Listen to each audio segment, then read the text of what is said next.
Student, তোমাদের এর আগের ভিডিওতে ভ্যালেন্সিয়াল ইলেকট্রন পেয়ার রিপালশন থিওরি সম্পর্কে পড়িয়েছিলাম। তার পরবর্তী বিষয় এই ভিডিওতে দিচ্ছি। দেখো, তোমাদের সেখানে আমি ভিএসিপিআর এর দুটো সূত্র বলেছিলাম। আমি বলেছিলাম টোটাল 5টা সূত্র আছে, কিন্তু মাত্র দুটো সূত্র বলেছিলাম। আজকে বাদবাকি 3টে সূত্র বলবো। তো সেখানে প্রথম সূত্রটা ছিল, মনে করে দেখো, যে কোন একটি অণুর কেন্দ্রীয় পরমাণুর যোজ্যতা কক্ষে যদি কেবলমাত্র বন্ধন সৃষ্টিকারী ইলেকট্রন জোড় থাকে, নিঃসঙ্গ ইলেকট্রন জোড় না থাকে, তাহলে অণুর গঠনাকৃতি হবে অবিকৃত। এটা ছিল প্রথম সূত্র। দ্বিতীয় সূত্রটা ছিল তার উল্টোটা, মানে অণুর কেন্দ্রীয় পরমাণুর যোজ্যতা কক্ষে যদি নিঃসঙ্গ ইলেকট্রন জোড়ও থাকে, মানে বন্ধন ইলেকট্রন জোড়ের সাথে সাথে নিঃসঙ্গ ইলেকট্রন জোড়ও থাকে, তাহলে অণুর গঠনাকৃতি হবে বিকৃত। তাহলে প্রথম সূত্রে বলা হয়েছে যদি শুধুমাত্র বন্ধনী ইলেকট্রন জোড় থাকে, নিঃসঙ্গ ইলেকট্রন জোড় না থাকে, তাহলে হবে অবিকৃত গঠনাকৃতি। আর দ্বিতীয় সূত্রে বলেছে যে কেন্দ্রীয় পরমাণুর যোজ্যতা কক্ষে যদি নিঃসঙ্গ ইলেকট্রন জোড় মানে লোন পেয়ারও থাকে, তাহলে গঠনাকৃতি হবে বিকৃত। এই বলেছিলাম দুটো সূত্র। এবার তারপরে কতগুলি অণুর গঠনাকৃতিও দেখিয়েছিলাম, তার একটা চার্ট দিয়েছিলাম। চার্টটাকে আবার দিয়ে দিচ্ছি, দেখো, যদি এটা না দিলেও হতো, আগের ভিডিওতে দিয়েছিলাম। তো সেখানে বলেছিলাম যে যদি কোনো একটা অণুর কেন্দ্রীয় পরমাণুর যদি যোজ্যতা কক্ষে কেবলমাত্র সিগমা বন্ধন সৃষ্টিকারী ইলেকট্রন জোড় থাকে, তাহলে অণুর গঠনাকৃতি হবে অবিকৃত। এবং সেক্ষেত্রে কেন্দ্রীয় পরমাণুর চারপাশে সিগমা বন্ধন সৃষ্টিকারী ইলেকট্রন জোড়ের সংখ্যা অনুযায়ী গঠনাকৃতিগুলি আসবে। কেন্দ্রীয় পরমাণুর চারপাশে, মানে অণুর কেন্দ্রীয় পরমাণুর চারপাশে যদি সিগমা বন্ধন সৃষ্টিকারী ইলেকট্রন জোড়ের সংখ্যা হয় 2, এখানে ধরে নিচ্ছি কিন্তু লোন পেয়ার নেই। লোন পেয়ার থাকলে পরে বিকৃত হবে। আমি ধরে নিচ্ছি লোন পেয়ার নেই, শুধুমাত্র কি আছে, কেন্দ্রীয় পরমাণুর চারপাশে কেবলমাত্র সিগমা বন্ধন সৃষ্টিকারী ইলেকট্রন জোড় আছে, তাহলে আকৃতি দেখো সবকটা ক্ষেত্রে অবিকৃত ধরে নিয়েছে। কেমন?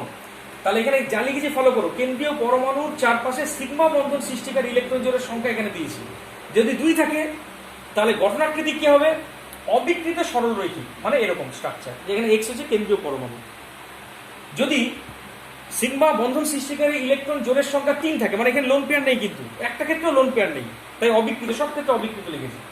যদি সিগমা বন্ধন সৃষ্টিকারী ইলেকট্রন জোড়ের সংখ্যা 3 হয়, তাহলে গঠনাকৃতি হবে অবিকৃত সমতলিক ত্রিভুজ, মানে কেন্দ্রীয় পরমাণু এক্স, তার চারপাশে এইভাবে একটা সুষম সমতলিক ত্রিভুজের 3টে কর্নারে 3টে প্রান্তীয় পরমাণু ওয়াই ওয়াই ওয়াই আছে। আর যদি এই সংখ্যাটা, মানে সিগমা বন্ধন সৃষ্টিকারী ইলেকট্রন জোড়ের সংখ্যা যদি 4 হয়, তাহলে গঠনাকৃতি হবে অবিকৃত চতুস্তলক। অবিকৃত চতুস্তলক মানে কেন্দ্রীয় পরমাণু এক্স থাকবে, তার চারপাশে চতুস্তলকীয়ভাবে 4টি প্রান্তীয় পরমাণু থাকে, এবং সেক্ষেত্রে বন্ধন কোণের মান তুমি জানো একদম অ্যাকচুয়ালি 109 ডিগ্রি 28 মিনিট হবে। অবিকৃত হলে পরে এই মানটাই পাওয়া যায়। আর যদি এই মানটি 5 হয়, তাহলে আকৃতি হবে অবিকৃত ট্রাইগোনাল বাইপিরামিড। অবিকৃত ট্রাইগোনাল বাইপিরামিড মানে কি, তোমাদের আগের দিন ছবিকে বলেছিলাম, এই একটা তল থাকবে, এই তলে 3টে বন্ড থাকবে। এইটা হচ্ছে কেন্দ্রীয় পরমাণু মানে এক্স, এদিকে ওয়াই, এদিকে ওয়াই, এদিকে ওয়াই। এই বন্ডগুলিকে বলা হয় ইকুইটোরিয়াল বন্ড। তার উপরে থাকবে একটা, নিচে থাকবে একটা। উপরে এবং নিচের দুটোকে বলা হয় অ্যাক্সিয়াল বন্ড। এটাকে এইভাবে দেখানো হয়েছে, দেখো, এক্স ইকুইটোরিয়াল মানে এই ওয়াই ওয়াই ওয়াই, এই দুটো, এই 3টে হচ্ছে ইকুইটোরিয়াল বন্ড, আর উপরে এবং নিচে আছে অ্যাক্সিয়াল বন্ড। এইটাকে বলবো অবিকৃত ট্রাইগোনাল বাইপিরামিড। আর যদি কেন্দ্রীয় হচ্ছে পরমাণু চারপাশে সিগমা বন্ধন সৃষ্টিকারী ইলেকট্রন জোড় সংখ্যা 6 হয়, তাহলে হবে অবিকৃত অক্টাহেড্রাল।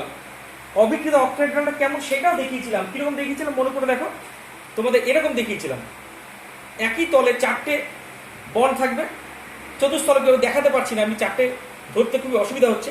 উপরে একটা থাকবে, নিচে একটা থাকবে। কেমন?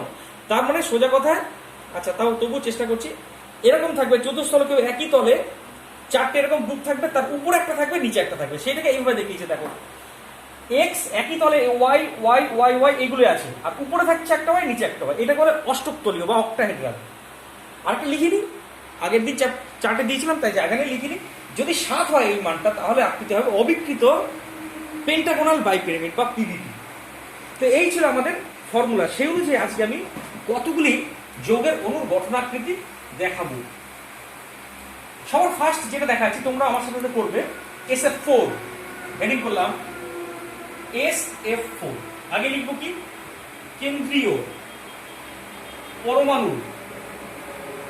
পরমাণুর ভিএসইপি। ভিএসইপি মানে কি আগের ভিডিওতে বলেছি, valence shell electron pair. Valence shell electron pair কি করে পাওয়া যায়? কেন্দ্রীয় পরমাণু সালফারের মোট নিজস্ব সর্বশেষ কক্ষের ইলেকট্রনের সংখ্যা মানে 6। সালফারের তো সর্বশেষ কক্ষে 6টি ইলেকট্রন, আর 4টি সমযোজী বন্ধন আছে ফ্লোরিনের সাথে, সেখান থেকে আরো 4টি ইলেকট্রন আসবে, তাহলে 10টি ইকুয়াল টু 5 পেয়ার। তাহলে total valence shell electron pair পেলাম 5 সালফারের। তার মধ্যে দেখো 4টি আছে বিপি মানে 4টি বন্ড পেয়ার, বন্ধন সৃষ্টিকারী ইলেকট্রন জোড়। কেন? সালফারের 4 তরফ থেকে 4টি ফ্লোরিন এইভাবে বন্ড তৈরি করবেই করবে, কারণ ফ্লোরিন সিঙ্গেল বন্ড দ্বারা যুক্ত। তাহলে 5টা পেয়ারের মধ্যে যদি 4টে বিপি তৈরি করে মানে বন্ধন ইলেকট্রন জোড় হয়, তাহলে বাদ বাকি একটি আছে লোন পেয়ার, মানে এর মাথায় একটা নিঃসঙ্গ ইলেকট্রন জোড় আছে। কেমন?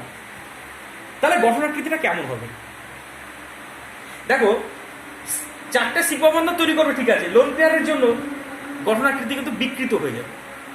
তাহলে এখানে টোটাল ভ্যালু যেহেতু 5, তোমরা বলবে না স্যার 4 তো সিগমা বন্ধন সৃষ্টিকারী ইলেকট্রন জোড়। আরে বাবা লোন পেয়ারও তো আছে, লোন পেয়ারটাকে ধরলে পরে টোটাল ভিএসইপি হলো 5। সেক্ষেত্রে আমি বলবো বিকৃত। বিকৃত কেন? লোন পেয়ার আছে বলে বিকৃত গঠনাকৃতি আসবে। 5-এর জন্য আমি বলবো গঠনাকৃতি হবে ট্রাইগোনাল বাইপিরামিড। এখানে লিখবো দেখো এস, কেমন? যেহেতু 5 পেয়ার যেহেতু, তাই আমি লিখবো ট্রাইগোনাল বাইপিরামিড। তুমি বলতেই পারো যে স্যার সিগমা বন্ধন সৃষ্টিকারী ইলেকট্রন জোড় তো 4 পেয়ার আছে, তার সঙ্গে লোন পেয়ারটাকেও ধরতে হবে, কারণ লোন পেয়ারেরও নিজস্ব একটা ডাইরেকশন আছে, একটা নির্দিষ্ট দিক আছে। কেমন? তবে সেই ক্ষেত্রে আমি বিকৃত কথাটা ইউজ করব। তাহলে দেখি টিবিপি, ট্রাইগোনাল বাইপিরামিড স্ট্রাকচার। সেক্ষেত্রে লোন পেয়ারটাকে কোথায় দেবো সেটা একটা কোশ্চেন। মনে রাখবে লোন পেয়ারটাকে কখনো তুমি উপরে নিচে দেবে না।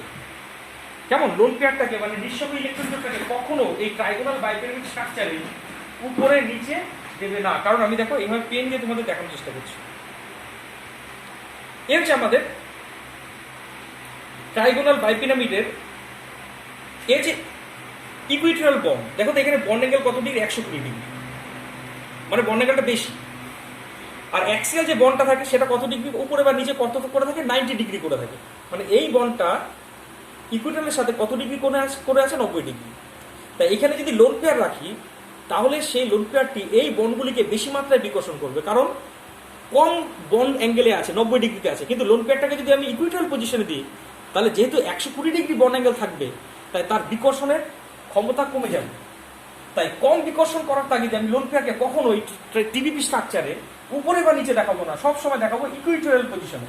তাহলে একটা লোন পেয়ারকে এখানে দেখিয়ে দিলাম, এখানে একটা ফ্লোরিন, এখানে একটা ফ্লোরিন, আর উপরে একটা ফ্লোরিন আছে, আর এই তাহলে নিচে একটা ফ্লোরিন আছে। তাহলে এইটাকে আমি বলবো বিকৃত ট্রাইগোনাল বাইপিরামিড। বিকৃত ট্রাইগোনাল বাইপিরামিড।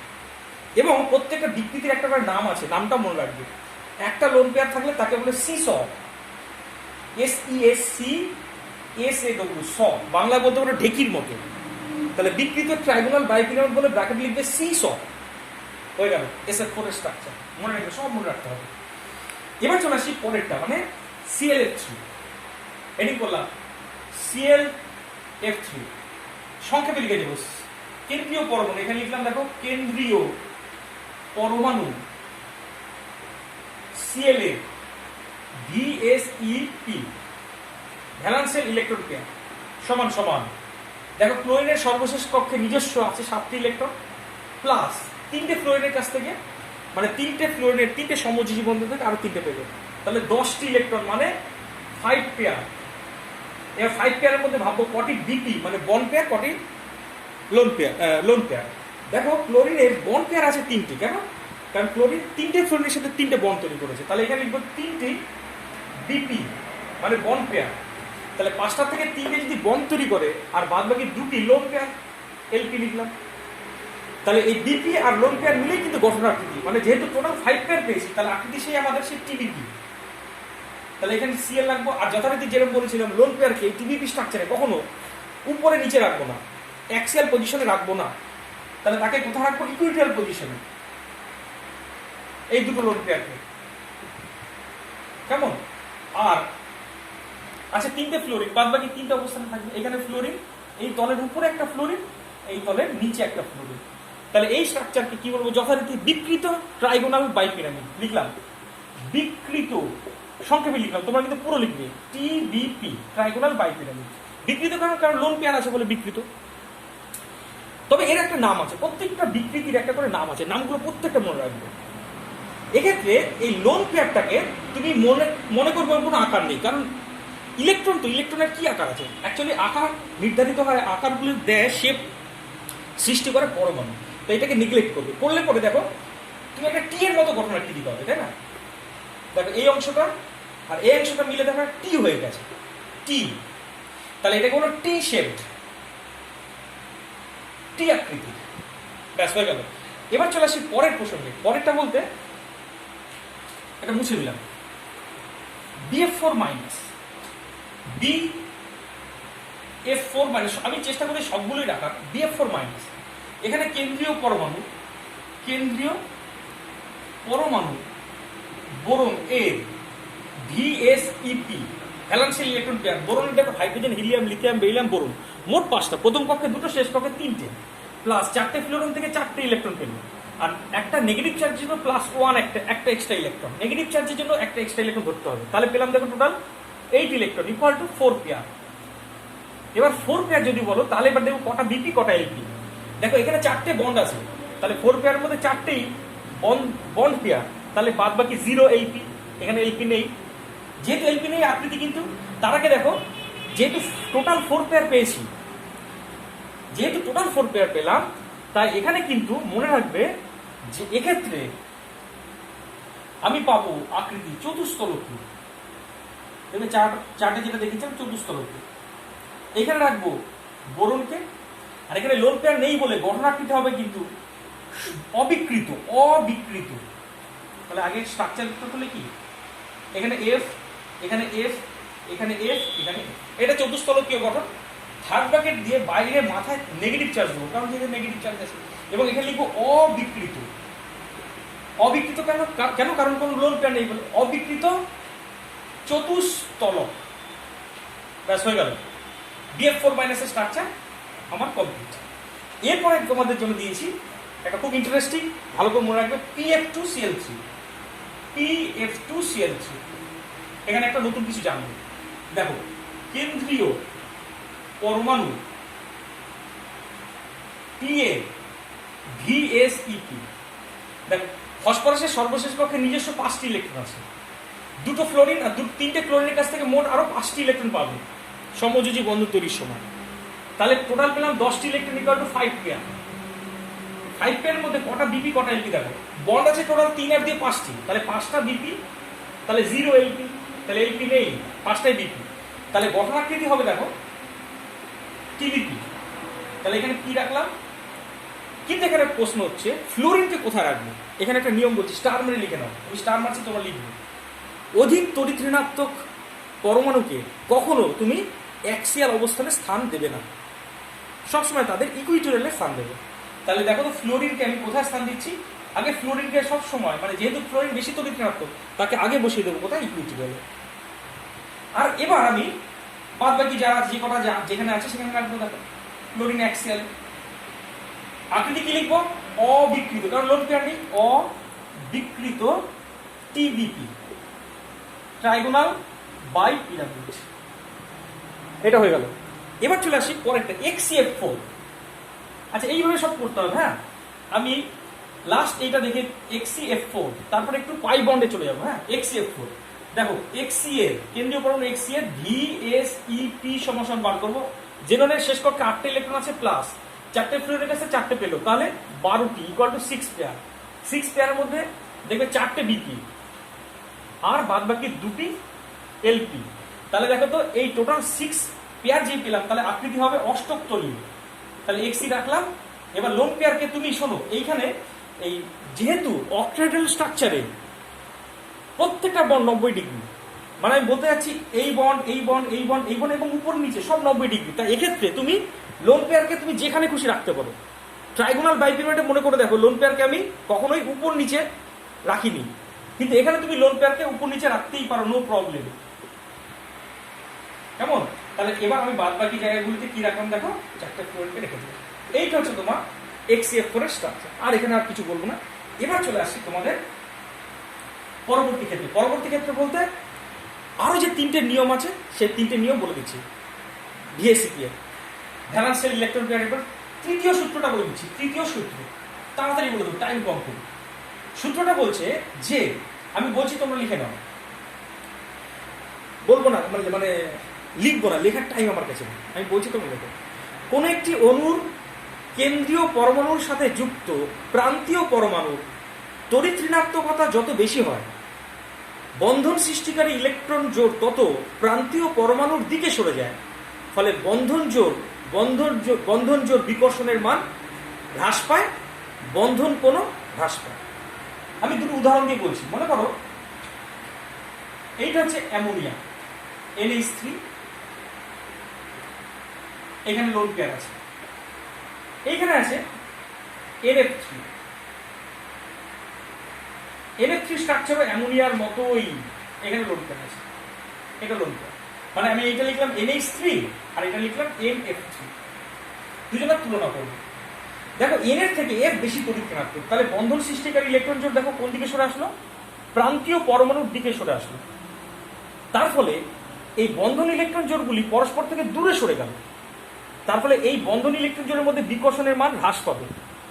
তার ফলে বন্ধন কোণটা, এই নিঃসঙ্গ ইলেকট্রন জোড়ের বিকর্ষণের কারণে বন্ধন কোণটা কমে যাবে। ফলে এখানে NF বন্ড অ্যাঙ্গেলের মান হয় অনেক কম, এর থেকে কম। আমি আরেকবার রিপিট করছি, যেহেতু NF থেকে F বেশি তড়িৎ ঋণাত্মক, তাই NF বন্ধন সৃষ্টিকারী ইলেকট্রন জোড় F এর দিকে সরে আসবে। তার ফলে এই নিঃসঙ্গ ইলেকট্রন, এই বন্ধন ইলেকট্রন জোড়ের মধ্যে ডিস্টেন্স বেড়ে যাবে। তার ফলে তাদের মধ্যে বিকর্ষণ কম হবে, বরং নিঃসঙ্গ ইলেকট্রন জোড়ের বিকর্ষণের কারণে বন্ড অ্যাঙ্গেল কমে যাবে, সংকুচিত হয়ে যাবে। আর এখানে উল্টো ঘটনা দেখো, প্রান্তীয় পরমাণুর থেকে কেন্দ্রীয় পরমাণু বেশি তড়িৎ ঋণাত্মক, তাহলে বন্ধন ইলেকট্রন জোড়টা কোন দিকে সরে গেল তখন দেখো তো, কেন্দ্রীয় পরমাণুর দিকে সরে গেল। তাহলে বন্ধন ইলেকট্রন জোড়গুলি কাছাকাছি চলে গেল, তাই না? অনেক কাছাকাছি চলে এসে, তাই তাদের মধ্যে বিকর্ষণ বেড়ে যাবে, তাই বন্ধন কোণটা বেড়ে যাবে। তাহলে নিয়মটা আরেকবার বলছি, কেন্দ্রীয় পরমাণুর থেকে প্রান্তীয় পরমাণুর তড়িৎ ঋণাত্মকতা যত বেশি হয়, তত বন্ধন ইলেকট্রন জোড় কেন্দ্রীয় পরমাণুর থেকে প্রান্তীয় পরমাণুর দিকে সরে আসে।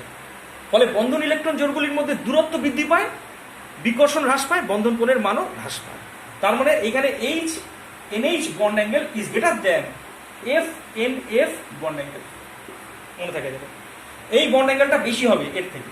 এটা তৃতীয় সূত্র ছিল। এবার চতুর্থ সূত্র চলে আসছে।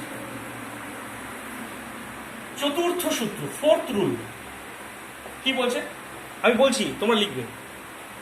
বহুবন্ধনগুলি প্রতিবেশী ইলেকট্রন জোড়কে অধিক মাত্রায় বিকর্ষণ করে, এটাই নিয়ম। বহুবন্ধনগুলি প্রতিবেশী ইলেকট্রন জোড়কে অধিক মাত্রায় বিকর্ষণ করে। যেমন উদাহরণ দিচ্ছি, মনে করো C double bond C H H H H। দেখো এইটা হচ্ছে বহুবন্ধন, মানে ডবল বন্ড মানে বহুবন্ধন, আর এটা হচ্ছে এক বন্ধন। বলছে এই বহুবন্ধন এই প্রতিবেশী ইলেকট্রন জোড়কে, মানে এই বন্ধন ইলেকট্রন জোড়কে বেশি পরিমাণে বিকর্ষণ করবে। তার ফলে বিকর্ষণের কারণে বন্ড অ্যাঙ্গেলটা অনেকটা কমে যায়। তুমি জানো এটা sp2 সম্পর্কিত, তাহলে বন্ড অ্যাঙ্গেল আশা করেছিলে 120 ডিগ্রি হবে, কিন্তু অ্যাকচুয়ালি দেখা যায় বন্ড অ্যাঙ্গেল কমে গিয়ে 116 ডিগ্রি হয়ে যায়। কেন? কারণ এই বহুবন্ধনের বিকর্ষণের কারণে কিন্তু বন্ড অ্যাঙ্গেলটা অনেকটা কমে যাচ্ছে। তাহলে কি বলছে, বহুবন্ধনগুলি প্রতিবেশী ইলেকট্রন জোড় মানে এই বন্ধন ইলেকট্রন জোড়কে বেশি মাত্রায় বিকর্ষণ করে, ফলে এই বন্ধন কোণের মানটা কমে যাচ্ছে। আরেকবার রিপিট, বহুবন্ধনগুলি প্রতিবেশী ইলেকট্রন জোড় মানে CH বন্ধনের ইলেকট্রন জোড়কে অধিক মাত্রায় বিকর্ষণ করে, ফলে বন্ধন কোণটা অধিক মাত্রায় সংকুচিত হয়। মানে বন্ড অ্যাঙ্গেলটা 120 পরিবর্তে মাত্র 116 ডিগ্রি হলো। আরেকবার রিপিট, বহুবন্ধনগুলি প্রতিবেশী ইলেকট্রন জোড়কে বেশি করে বিকর্ষণ করে। পঞ্চম সূত্রে চলে আসে, লাস্ট সূত্র, ফিফথ রুল। এখানে লিখলাম ফিফথ রুল। পঞ্চম সূত্রটা বলছে, দেখো বলছে, আগে নিয়মটা বলছি তোমরা লিখবে, তারপরে আমি বোঝাবো। কোন একটি অণুর কেন্দ্রীয় পরমাণু যদি খালি ডি অরবিটাল থাকে, তাহলে তার উপরে অবস্থিত নিঃসঙ্গ ইলেকট্রন জোড় বন্ধন ইলেকট্রন জোড়কে অধিক মাত্রায় বিকর্ষণ করে, ফলে বন্ধন কোণের সংকোচনের মানও বেশি হয়। উদাহরণ দিই তাহলে বুঝতে হবে। মনে করো NH3 এবং PH3 দুজনের স্ট্রাকচার খেয়াল করে দেবে একই রকম, বিকৃত চতুস্তলক। এখানে hydrogen hydrogen hydrogen lone pair. এখানে দেখবে PH3 স্ট্রাকচার একই টাইপের, PH H H lone pair. এখন কথা হচ্ছে এই লোন পেয়ারও বিকর্ষণ করে ফলে বন্ধন কোণের সংকোচন ঘটে, এই লোন পেয়ারও বিকর্ষণ করে ফলে বন্ধন কোণের সংকোচন ঘটে। এখন কোন ক্ষেত্রে বন্ধন কোণের সংকোচনটা বেশি হবে? বলছে যেহেতু এই ফসফরাসের খালি ডি অরবিটাল আছে, তাই এর যে লোন পেয়ারটা, সেই লোন পেয়ারটা এই বন্ধন ইলেকট্রন জোড়কে বেশি মাত্রায় বিকর্ষণ করবে, ফলে বন্ধন কোণের সংকোচনটা বেশি হবে। যেমন এই বন্ড অ্যাঙ্গেলটা হয় 107 ডিগ্রি 48 মিনিট, কিন্তু এই বন্ড অ্যাঙ্গেলটা মাত্র 94 ডিগ্রি। কেন? কারণ এখানে এই লোন পেয়ারের বিকর্ষণের ক্ষমতা বেশি, তার ফলে বন্ধন কোণের সংকোচনটাও বেশি হবে। তাহলে সূত্রটা শেষবারের মতো বলছি, কোন একটি অণুর কেন্দ্রীয় পরমাণুর যদি খালি ডি অরবিটাল থাকে, যেহেতু খালি ডি অরবিটাল আছে, তাই ওই পরমাণুর উপরে অবস্থিত নিঃসঙ্গ ইলেকট্রন জোড় বন্ধন ইলেকট্রন জোড়কে বেশি মাত্রায় বিকর্ষণ করে, ফলে বন্ধন কোণের সংকোচনও বেশি হয়। একই কারণে বলতো H2O আর H2S এর মধ্যে কার বন্ধন কোণ বেশি হবে, কার কম হবে? দেখবে এর বন্ধন কোণের মান বেশি হবে, এর কম হবে, কারণ এস এর খালি ডি অরবিটাল আছে। তার জন্য এস এর উপরে যে লোন পেয়ার আছে তারা বন্ধন ইলেকট্রন জোড়কে বেশি মাত্রায় বিকর্ষণ করার ফলে বন্ধন কোণের সংকোচনটাও বেশি হবে। প্র্যাকটিক্যালি দেখা যায় H2 HOH বন্ড অ্যাঙ্গেলের মান 104.5 ডিগ্রি, আর H2S এর বন্ড অ্যাঙ্গেলের মান, হ্যাঁ লিখে দিলাম, bond angle of HOH equal to হয় 104.5 ডিগ্রি H2 এর ক্ষেত্রে, আর এই ক্ষেত্রে bond angle HSH bond angle equal to হয় মাত্র 92 ডিগ্রি। কেমন? তো আজকে এই কটাই ছিল, আজকে ভিএসসি পেয়ার থিওরি কমপ্লিট করলাম। এবার তোমার বাড়িতে প্র্যাকটিস করো, আমি কয়েকটা লিখে দিচ্ছি, তোমরা এইগুলো বাড়িতে SO3, আচ্ছা SO3 দিলাম, একটা দিলাম AlCl3, এগুলো বাড়িতে এদের স্ট্রাকচার বাড়িতে নির্ণয় করবে, এদের স্ট্রাকচার বাড়িতে অবশ্যই নির্ণয় করবে, হ্যাঁ ভিএসসি পেয়ার সূত্রের সাহায্যে। H2S H2O PH4+, এই কটার স্ট্রাকচার বাড়িতে তুমি VSC pair valence electron pair repulsion থিওরির সাহায্যে এদের গঠনাকৃতি নির্ণয় করবে। কেমন? আজকে এই পর্যন্তই, বাকিটা পরের দিন।